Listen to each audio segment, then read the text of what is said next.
تھوڑا سا ہمارے اندر ایک وہ بھی ریئیکشن بھی ہے کہ جب ہماری انڈیا کے ساتھ جنگ تھی تو اسرائیل کے بعض لوگ آ کے دہلی میں بیٹھے تھے، بلکہ کشمیر میں بھی آ کے مقبوضہ کشمیر میں بھی آ کے بیٹھے تھے، پلوامہ کے پیچھے سے نکلے تھے. اب وہ تو کوئی کمشنر کے ساتھ سارے برابر بھی ہو گئے تھے نا. تو کہنے کا مقصد یہ ہے کہ یہ جو فوجیوں کا ہوتا ہے نا، یہ ان کا اپنا بھی کہ بھائی جب کسی نے چھیڑا ہے تو اس کا جواب دینا ہے. تو اب اس کا جواب تو یہی ہے نا، وہ آ کے دہلی بیٹھے ہیں تو ہم جا کے تبوک بیٹھ گئے. تو ایک یہ بھی جو ہے نا وہ موٹیویشن بنی ہے اس کے پیچھے. اسباب تو ہوتے ہی ہے نا، کوئی بھی ریئیکشن ہو یا جو بھی پازیٹیو موٹیو ہو یا جو بھی ہو، کچھ نہ کچھ تو ہوتا ہے جب تک آپ کوئی ایکٹیویٹی وجود میں آتی ہے. تو فوری سبب تو یہ بنا کہ انہوں نے ہمارے ساتھ آ کے چھیڑ کی، تو ہم نے کہا چلیں ہم بھی آپ کے پڑوس میں آ جاتے ہیں، آپ اگر یہاں آئے تھے تو. اور لیکن یہ کہ بنیاد کوئی نہیں تھی، بنیاد پھر یہ بنی ہے. اور مجھے کبھی امید ہے کہ یہ ایکسٹینڈ ہوگا. اس میں اور ممالک بھی شامل ہیں، آثار ہیں اس میں. دیکھیں نا ابھی کسی نہ کسی طرح سے خواہش کا اظہار بنگلہ دیش کی طرف سے بھی آ گیا ہے. اس کے بعد دیکھیں کتنے عرصے کے بعد یہ شام کے وزیر خارجہ نے پاکستان کا دورہ، کتنے عرصے کے بعد دورہ کیا. شام کے ساتھ ہمارے کبھی اتنے اچھے تعلقات نہیں رہے، وہ ذوالفقار کے زمانے میں خراب ہوئے تو خراب ہی ہوتے چلے گئے. تو یہ سارے ممالک اب پاکستان کی طرف دیکھنا شروع ہو گئے ہیں. تو یہ بڑی عجیب، مطلب میں وہ ایک بات دیکھ رہا تھا کہ 1936 میں علامہ اقبال نے مولوی عبدالحق صاحب کو خط لکھا اور اس میں یہ بات لکھی کہ مستقبل کی جن جنگوں کا سامنا مسلمانوں کو کرنا پڑے گا، اس میں ایسا محسوس ہوتا ہے کہ اس کی جو وہ ہوگا نا طاقت یا جو یہ وہ جنگیں پنجابیوں کو لڑنا پڑیں گی. اب وہ اقبال کے زمانے کے پنجاب کو ذہن میں رکھیے گا نا، وہ جو تقریباً وہ سارا ہی یعنی کے پی کے بھی اور کشمیر بھی اور سارا کشمیر کے پی اور پنجاب، تو یعنی ان کو لڑنی پڑے گی. اچھا، اس سے ملتی جلتی بات ہمیں جو ہے نا وہ شکیب ارسلان کے یہاں بھی ملتی ہے کہ اس نے کہا پوری دنیا میں اگر اسلام کی نبضیں ڈوب جائیں تو کوئی ہندو کش اور ہمالیہ کے درمیان میں رہنے والی جو قوم ہے ان کے اندر سے کبھی اسلام جو ہے نا وہ ڈوب نہیں سکتا. تو یہ جو ان ساری چیزوں کو دیکھیں تو جو مرکزی مقام بن رہا ہے یا جو اینکر رول جس کا آ رہا ہے اس پورے اتحاد کے اندر، وہ پاکستان کا آ رہا ہے. اور یہ دیکھیں یہ قدرت کے فیصلے ہیں، یہ حالات کا جبر ہے. یہ کوئی پلان کر کے ہم یہاں تک نہیں پہنچے نا. ہم نے یہ سوچا تھا 2 سال پہلے، پتہ نہیں ہماری سوچیں سروائیول کی تھیں، ڈیفالٹ سے بچ جائیں، یہ ہو جائے وہ ہو جائے. اب اللہ نے ایک دم نکال کے کدھر کھڑا کر دیا. اور مواقع بنے اور اویل کیے گئے، تو اس کے نتیجے میں یہ مقام پاکستان کو ملا. اچھا، اس میں ایک بڑی اہم چیز ہے اور وہ چیز ہے ریسٹرکچرنگ ہماری مسلح افواج کی. ہم نے دیکھا کہ 26ویں ترمیم آئی، پھر 27ویں ترمیم کے اندر جو ہے مسلح افواج کے اسٹرکچر کو ریسٹرکچر کیا گیا. جی بالکل ٹھیک ہے. اور ابھی کل پرسوں جو نیشنل اسمبلی سے ایک بل آیا ہے اور پاورز جو ہیں وہ اس حوالے سے، تو یہ جو ہے ڈیفینیٹلی فوج کی ریسٹرکچرنگ کا مقصد تو یہی ہے کہ آنے والے جو خطرات ہیں اس کو ہم نے کیسے نمٹنا ہے جیو اسٹریٹجک سطح کے اوپر.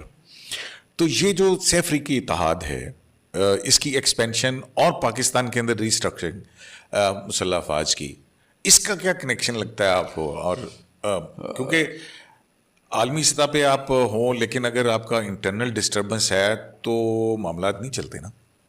کنسولیڈیشن ہو، آپ کے ادارے کی کنسولیڈیشن، یا اس کے جو آپ کو چیلنج درپیش ہے اس کے مطابق آپ کی جو ہے نا صف بندی نہ ہوئی ہو، سادہ الفاظ میں اگر ہم کہیں. ایگزیکٹلی. تو اب دیکھیں مسئلہ کیا ہے، ہم نے جب سے ملک بنا ہمیں دفاع کے لالے ہی پڑے رہے. یعنی ہماری ساری سوچ یہ ہوتی تھی ہم نے دفاع کرنا ہے، سروائیول. ہم نے کبھی یہ سوچا ہی نہیں کسی علاقے پہ قبضہ کرنا ہے یا کوئی ہمارے جو ہے نا اپنی سرحدوں سے باہر کے کوئی عزائم کبھی رہے ہی نہیں. زیادہ سے زیادہ ہم نے کوئی اسٹریٹجیکل ڈیپتھ ڈھونڈی ہے، وہ بھی گلے پڑ گئی.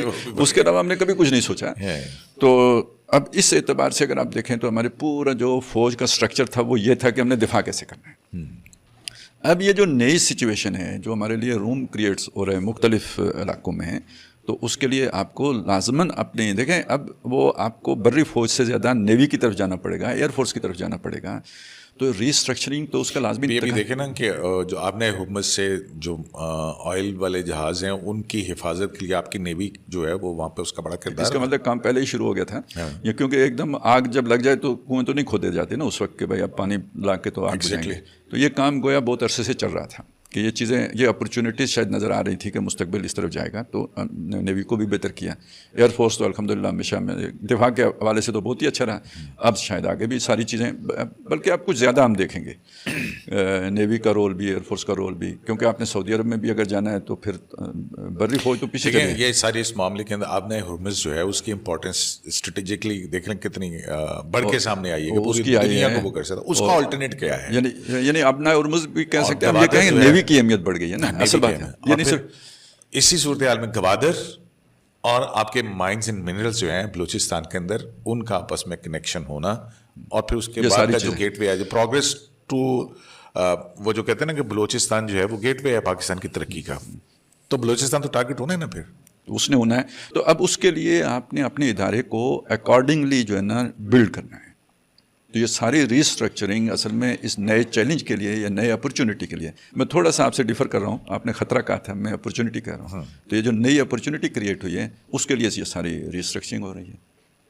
تو اس کے بغیر تو وہ آپ اسے ویل ہی نہیں کر سکتے, وہ اس موقع سے فائدہ ہی نہیں اٹھا سکتے, سسٹم کلیپس کر جائے گا. وہ تو نقوی صاحب کہتے ہیں کہ کر گئے. یہ کیسا سسٹم ہے جس نے آپ کو ایٹمی قوت بنایا, جس نے مارکا آگ جیتا, جس میں آپ ڈیفالٹ سے بچ کے نکلے, وہ پتہ نہیں کس سینس کے اندر. میرا خیال یہ ہے کہ وہ الفاظ کا استعمال, چناؤ صحیح نہیں ہوا, آڈٹ رپورٹ وہ کچھ اور بات کر رہے ہیں. ارب جو ہیں وہ آپ کے آڈٹ پیراز ہیں, مطلب یہ بھی پچھلے ہی اس کے اندر نا, مطلب کہ کرپشن ایک بہت بڑا ایشو ہے, اس میں کوئی شک نہیں ہے. کچھ دیکھیں بہتری کی گنجائش تو ہر سسٹم کے اندر ہوتی ہے, اور ہمارا سسٹم خاص طور پہ دیکھیں بیوروکریسی ہے یا جو ہمارا پولیس کا سسٹم ہے, یہ ایون ہمارا عدالتی سسٹم ڈیلیور نہیں کر رہا, ہماری ضرورت نہیں پوری کر رہا. کیس لٹکے رہتے ہیں. اب وہ سارے جو ہمارے پروسیجرل لاز ہیں وہ ایسے بنے ہوئے ہیں کہ کیس لٹک تو سکتے ہیں, فیصلے نہیں ہو سکتے. تو اس میں کوئی شک نہیں ہے کہ یہ ساری چیزیں تقاضا کر رہی ہیں کہ ان میں بہتری لائی جائے, ان میں تبدیلی لائی جائے, ریسٹرکچرنگ ساری ہو, صرف فوجی کی نہ ہو بلکہ سارے کی ضرورت ہے. یہ اپنی ضرورتوں کے لیے انگریز نے بنایا تھا, غلاموں کو جو ہے نا مینیج کرنے کے لیے. اب ہم ایک آزاد قوم ہیں تو ہمیں ایک آزاد نظام بھی بنانا چاہیے. انہوں نے یہاں کے ججوں کے اوپر بھی کوئی بھروسہ نہیں کیا تھا, ان کو بھی پورے جو ہے نا وہ پروٹوکولز بنا کے ان کے اندر فیصلے کرنے پر مجبور, یعنی وہ اپنی آزادانہ سوچ نہیں سوچ سکتے. جو ان کے لیے طریقہ کار طے ہے, پروسیجر طے ہے, اس کے اندر رہتے ہوئے انہوں نے فیصلہ کرنا ہے. تو وہ کچھ چیزوں کو ہمیں یعنی ان ساری چیزوں کو بہتر کرنا ہوگا. کچھ ہمیں لوکل گورنمنٹس کو جو ہے نا اختیارات دینے ہوں گے, عدالتی اختیارات میں کہہ رہا ہوں. جیسے جرگے ہوتے تھے وہ چلیں الیکٹڈ لوگوں کے جرگا ہو جائیں, وہ تو پھر آپ کے کانسٹیٹیوشن سے کنٹرڈکٹ کرتے ہیں نا. سر جی بہت جرگا سسٹم 28ویں ترمیم جب آپ سسٹم سیدھا کرتے ہیں ترمیم میں آ جاتے ہیں. کہنے کا مقصد یہ ہے کہ دیکھیں دنیا بھر میں یہ ایک نیچر, آپ یہ کہہ رہے ہیں کہ ظاہر وہ تو ہے, مطلب آپ جب نیچے عدالتوں سے چلتے ہیں, لوکل سول کورٹ سے شروع ہوتا ہے, فیملی کورٹس ہیں, بینکنگ کورٹس ہیں, نیب کورٹس ہیں, اور پھر اس کے بعد ہائی کورٹس ہیں, پھر سپریم کورٹ ہے, پھر فیڈرل کانسٹیٹیوشن کورٹ ہے. ہم تو اس کو بہت سارا جو ہے مجھے تھوڑا سا تجربہ ہوا ہے, مقدمہ لے کے آپ چلیں جی, آپ بوڑھے ہو جائیں گے. مجھے تھوڑا سا تجربہ ہوا ہے کہ وہ میاں بیوی کا ایک کیس ہے, کسی جگہ پہ کوئی وہ لوگ بیٹھے, پنچایت سمجھ لیں بیٹھی ہوئی تھی, وہ ادھر تھے, وہ ان سے نہیں بنا نہیں ان کے درمیان نا, کچھ ٹینشن بنی ہوئی تھی. تو وہ بعد میں نے لڑکے سے علیحدہ لے جا کے نا اس کی مرضی کی ایک بات کی, مطلب یہ جو تم چاہ رہے ہو یہ یوں کر کے ہو سکتے. وہ میری لائن پہ آ گیا. پھر میں نے لڑکے کے باپ سے بات کی, وہ بھی آ گئے. کرتے کرتے نا وہ پھر دوبارہ بٹھا کے تو ان کا راضی نامہ ہو گیا. تو اس کے بعد وہ جو صاحب تھے نا, اصل میں وہ جو ڈی آر سی نہیں بنی ہوئی آج کل, تو وہ اس کے چیئرمین تھے جن کے وہ وہاں بیٹھے ہوئے تھے. تو انہوں نے اس کے بعد جو ہے نا مجھے بھی اپنی ٹیم میں شامل کر لیا. وہاں مجھے اس بات کا تجربہ ہوا ہے کہ یہ اگر آپ عدالتوں میں چلے جائیں تو پھنس جاتے ہیں اور لمبا ہی چلتا ہے. اور اس کے مقابلے میں یہ جو بیٹھتے ہیں نا لوگ, اگر تھوڑی سی ان کی ٹریننگ ہو جائے, تھوڑی سی ان کے اوپر جو ہے نا وہ کوئی مانیٹرنگ کا کوئی سسٹم ہو جائے, تھوڑا سا ان کو ریاست کی طرف سے ہاتھ بھی جو ہے نا وہ اے ڈی آر کی طرف جا رہے ہیں, تو یعنی یہ اگر ہو جائے نا, ایک تو لوگوں کا فائدہ ہو جائے گا, نہ فیسیں لگیں گی, نہ وہ وکیلوں کی فیسیں ہوں گی, نہ کچھ ہوگا, اور فوری طور پہ فیصلے بھی ہو جاتے ہیں. اکثر بیشتر راضی نامے ہو جاتے ہیں. وہ غلط فہمیاں دور کریں ذرا سی, اب کمیونیکیشن ہی کا ایشوز ہوتے ہیں. تو جن لوگوں کو اللہ تعالیٰ نے کوئی کمیونیکیشن اسکل دی ہوئی ہے تو وہ ان کی کمیونیکیشن کی زکوٰۃ ہے کہ جو لوگوں کو نہیں سمجھ ان کو سمجھا دیں آپ. میں نے تو اپنے آپ کو یہی کہہ کے مطمئن کیا, نہیں تو ایسے میں فضول باتیں سن کے بندہ تھک جاتا ہے نا, کہتا ہے میں کیوں اس فضول کام میں پڑھوں. تو میں نے کہا نہیں, یہ بھی صدقے کا کام ہے یار, یہ کرنا چاہیے. اچھا, آپ کو کیا لگتا ہے یہ جو نئے صوبوں کی بات ہو رہی ہے اور ساتھ ہی عمران خان صاحب کو شفا والا ریلیف عدالتوں میں, کیا کوئی کنیکشن لگتا ہے آپ کو اس ساری صورتحال کے اندر جو پاکستان کے اندر وولیٹائل سی؟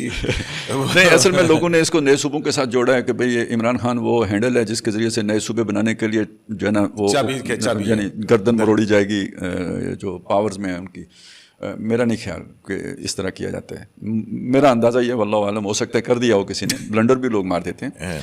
تو میرا اپنا خیال یہ ہے کہ یہ جو ہے نا, چونکہ اس ملک میں ہم نے پچھلے 5 سال میں دیکھا، بلکہ 10 سال سے دیکھ رہے ہیں کہ کچھ لوگوں کی خواہش ہے کہ چیزیں سیٹل نہ ہوں، سسٹم جو ہے نا وہ کلیپس کرے تو مزہ آئے، سسٹم رن نہ کرے، سسٹم اسموتھلی نہ چلے، سسٹم میں ایولیوشنری اسٹیپس نہ ہو، ہر وقت جو ہے بہتر نہ نا ہو، ایک انسرٹنیٹی اور انسٹیبلٹی جو ہے نا وہ برقرار رہنی چاہیے، اس میں ان کا کوئی مفاد ہے۔ اور اس میں ہم دیکھتے ہیں وہ جو 2014 کے دھرنوں کو بھی دیکھ لیں، اس کے بعد بھی مختلف، وہ کبھی مذہبی بنیادوں پر ہوتا ہے، کبھی سیکولر بنیادوں پہ ہوتا ہے، لیکن کچھ نہ کچھ جو ہے نا ایسا چلتا رہتا ہے۔ اور آپ اس کے ساتھ جڑا ہوا دیکھیں گے، اسٹاک مارکیٹ اوپر جا رہی ہوتی ہے، اسٹاک مارکیٹ نیچے آ رہی ہے، جیسے ٹرمپ کے بیان سے جو ہے نا دنیا کی معیشت اوپر جا رہی ہوتی ہے، نیچے آ رہی ہوتی ہے، یہی کچھ ہمارے ساتھ اس طرح کے جو ہے نا چیزوں کے ساتھ ہو رہا ہوتا ہے۔ تو یہاں پہ خاص طور پہ 4 سالوں میں آپ دیکھیں گے کہ مسلسل اس طرح کے فیصلے بھی آئے ہیں، عدالتوں سے بھی آئے ہیں، اور ایسی ایکٹیویٹیز اور سیاسی سرگرمیاں بھی ہوئی ہیں کہ گویا تاثر انسرٹنیٹی کا جاتا رہے کہ یہ اسٹیبل نہیں ہے سسٹم، اور بس گرا کے گرا، مطلب وہ یہ والا ایک تاثر جو ہے نا وہ کوئی لوگ ہیں جو پیدا کرنا چاہتے ہیں، کوئی لابی ہے یا کسی کا ایجنڈا ہے یہ، تو مجھے یہ اس کا ایک اور کوشش، ناکام کوشش، ایک بار پھر وہ جو ہے نا تو وہ ایک دفعہ پھر بہت دفعہ کیا، اس دفعہ پھر نہیں، مطلب جو ہمارے یوٹیوبر دوست ہیں انصاف کی تحریک چلانے والے، وہ انہوں نے تو کہا تھا کہ ساڈی گل ہو گئی ہے، اصل میں وہ تو تاثر یہی دے رہے تھے کہ یہ جو آیا یہاں سے بنی گالا سے، یہ ساڈی گل جڑی ہے نا یہ بہت خطرناک بات ہے، یہ میں آپ کو یہ ہر ایک کو سمجھ لینا چاہیے۔ یہ لال مسجد کا اتنا بڑا انسیڈنٹ ہوا تھا نا، تو ہم گئے تھے، جب ابھی واقعہ نہیں ہوا تھا اس سے پہلے مولانا عبدالعزیز صاحب سے ملاقات بھی ہوئی، وہ ڈاکٹر صاحب کے کچھ کے کہنے پر گئے تھے، اور ان کی وہ کتاب وغیرہ بھی ان کو جا کے دی، پھر بعد میں گفتگو بھی ہوئی ان کے ساتھ، تو انہوں نے کہا جی ہمیں مبشرات ہیں، یعنی یہ جو آپ کہتے ہیں سڑی گل ہو گئی ہے، تو اس کا ذرا تھوڑا جو ہے نا اپنے دینی مذہبی اگر اصطلاح استعمال کریں تو مبشرات ہیں، ٹھیک ہے، نہیں خوشخبریاں ہمیں ملی ہوئی ہیں، تو وہ اب یہ ایک مبہم جملہ ہے، ایک اس نے ذہن رکھنے والا آدمی یہ سمجھے گا کہ انہوں نے خواب میں دیکھا ہے کہ اللہ تعالیٰ نے انہیں گائیڈ کیا ہے کہ یہ کام آپ کرو، یہ مبشرات، اور یہ کہ آپ کو کامیابی ملے گی، یعنی یہ گائیڈنس ملے گی، ایسا ہوتا تو نہیں، لیکن یہ کہ مبشرات ہے، تو لیکن یہ کہ اس کا دوسرا مطلب بھی ہو سکتا ہے، میں آپ کو خوشخبری دوں تو آپ کے لیے مبشرات میں سے وہ ہو جائے گی، تو وہ انہوں نے اس طرح کی بات کی تھی، تو بعد میں پتہ چلا کوئی بریگیڈیئر صاحب تھے جنہوں نے ان کو یہ خوشخبریاں دی تھیں کہ بھئی ہم آپ کے ساتھ ہیں، چلے گا، سب ٹھیک ہو جائے گا، لیکن ہوا کیا وہ آپ کے سامنے ہے۔ وہ جیسے کہانیاں آئی تھی کہ بشرا بی بی کو کے موکل جو ہیں وہ جنرل فیض حمید تھے، ہاں ان کے وہ تھے۔ اسی طرح آپ دیکھیں کہ جو یہ اس الیکشن میں نون لیگ کے ساتھ کیا ہو گیا تھا، ان کو بھی مبشرات تھیں، سٹی گل ہو گئی ہے، تو اب ان کی گل مطلب بات ہے، یہ مطلب اس دھوکے میں نہیں آنا چاہیے کہ کیا مسئلہ ہے، لیکن سیاستدان لالچی، مطلب ہر لالچی آ جاتا ہے ہمیشہ، بالکل کسی نہ کسی، وہ جو ہے نا یہ پلاٹ بہت سستا ہے، جب تک لالچی زندہ ہے تب تک ٹھگوں کا کام چلتا ہے، سیاسی ٹھگ بھی ہوتے ہیں نا، بنارسی ٹھگ ہوتے ہیں تو سیاسی ٹھگ بھی، بالکل صحیح بات۔ تو نئے صوبے جو ہیں وہ آپ سمجھتے ہیں کہ اس وقت اس کی ضرورت ہے، یا ان حالات کے اندر نئے صوبوں کے حوالے سے کیا ہونا چاہیے، مطلب رجی جیسے میں نے شروع میں آپ سے عرض کیا نا کہ میں یہ سمجھتا ہوں کہ نیچے اختیارات منتقل ہونے چاہیے، اس سے میچورٹی آئے گی، اس سے ریاست کے اوپر سے یا عدالتوں کے اوپر سے بہت سارا برڈن کم ہوگا، لوگوں کے اندر شعور پیدا ہوگا، یار یہ لوگوں کو ساتھ لے کے چلتے ہیں، ایک معاشرے کی نئی تنظیم سازی ہوگی، اور یہ جو ہمارے یہاں افراتفری ہے، ایک طرح کی جو ہے نا وہ انارکی ہے، تو یہ کنٹرول ہوگی جب آپ یہ اختیارات کو نیچے منتقل کریں گے، تو ظاہر اختیارات نیچے منتقل کرنے کے لیے نیچے یونٹ بھی بنانے پڑیں، انتظامی یونٹ بھی بنانے پڑیں گے، تو میں تو اس سے نیچے، میرا تو دل یہ کرتا ہے یار تھانے دار بھی الیکٹڈ ہونا چاہیے، ٹھیک ہے، ٹریننگ دیں، آپ الیکشن سے پہلے کہیں بھائی یہ 6 مہینے کا کورس ہے، جو کرے گا وہ جو ہے نا الیکشن میں حصہ لے گا، ہو سکتا ہے یہ بات، میں یہ دل سے چاہتا ہوں، اس طرف کوئی پیش قدمی کرے مجھے بہت خوشی ہوگی، لیکن وقت کے انتخاب کی بڑی اہمیت ہوتی ہے، ایک صحیح فیصلہ غلط وقت پر غلط نتائج پر منتج ہوتا ہے، اس میں کوئی شک نہیں ہے، مجھے یہ لگتا ہے کہ یہ شاید مناسب وقت نہیں ہے، میں اپنی محدود معلومات، سمجھ، فہم جو میرا ہے اس کی بنیاد پہ میں سمجھتا ہوں کہ یہ مناسب وقت نہیں ہے سارے کٹے کھولنے کا، کیونکہ ہمارے ہاں ہم نے صوبوں کو بھی ایک کوئی تقدس ایسا عطا کر دیا ہے جیسے یہ آسمان سے نازل ہوئے ہیں، انگریز نے نہیں بنائے، اب عجیب چیزیں ہیں بھئی، یہ شمال مغربی سرحدی صوبہ انگریز نے اس کا کوئی نام بھی سیدھا نہیں رکھا تھا، شمال مغربی سرحدی صوبہ، اب وہ جا کے ہم نے اس کے ساتھ ایک اور تعصب کو جوڑ لیے، اگر یہ پنجاب ایسا ہی تقدس رکھتا انگریز والا تو یہ آپ نے پاکستان بنا کے بیچ میں یہ لکیر کیسے کھینچ لی ہے واگا کے اس پر، یہ سندھ جو ہے نا جو اب مرسو نندیسو والا ہے، یہ جو ہے نا یہ بمبئی کے ساتھ تھا. دیکھیں نا یہ اس وقت ہمیں کوئی احساس نہیں تھا کہ بھئی ہمارا، لیکن یہ اس کے پاکستان بننے کے بعد یہ سارے مقدس ہو گئے اور یہ ناقابل تقسیم جو ہے نا گویا وحدتیں ہو گئی ہیں. اگر انہیں تقسیم کیا تو موت ہے. حالانکہ خود جو 73 کا کانسٹیٹیوشن ہے اس کے اندر یہ طریقہ کار رکھا گیا کہ ہمیں نئے صوبے بنانے پڑیں گے تو ہم نے کیا بنانے ہیں، کیسے بنانے ہیں. اس کا مطلب ہے کہ آئین سازوں کے دماغ کے اندر تو یہ بات امکان کے درجے میں ہم موجود نے ہے، اس کو جو ہے اس کی گنجائش انہوں نے رکھی ہے. ٹھیک ہے، ایڈمنسٹریٹو سائڈ کے اوپر ہم نے اس کو ویسے جتنا اسے مشکل بنایا گیا اس سے لگتا یہ ہے کہ وہ پتہ نہیں شاید راستہ روکنا چاہتے. میں آپ کی وہ رائے ہے کہ انہوں نے گنجائش رکھی ہے، مجھے یہ لگتا ہے کہ وہ شاید راستہ روکنے کے لیے اس وقت بھی کوئی اس طرح کے اندیشے ہوئے ہوں گے تو وہ اس کو اتنا پروسیس کو مشکل بنا دیا گیا. صوبائی اسمبلی پہلے وہ کرے کانسٹیٹیوشنل امینڈمنٹ کا تو وہ ایک مشکل ہی ہونا چاہیے، مطلب کہ ڈبیٹ کے ساتھ ہو. میں بھی کوئی میں کہنا صرف یہ چاہ رہا ہوں کہ یہ وقت مناسب نہیں ہے. کہ سیاسی اتفاق رائے بھی تو ایک چیز ہے، اب اس کے ساتھ یہی میں کہہ رہا ہوں کہ اب اس کے ساتھ سیاسی تعصبات جڑ گئے ہیں، مفادات بھی جڑے ہوئے ہیں. کالا باغ ڈیم کے ساتھ دیکھیں کیا ہوا، کالا باغ یہ صوبوں کی وجہ سے ہوا. تو اب وہ ان تعصبات کے ہوتے ہوئے ہمیں اور بہت سارے چیلنجز درپیش ہیں.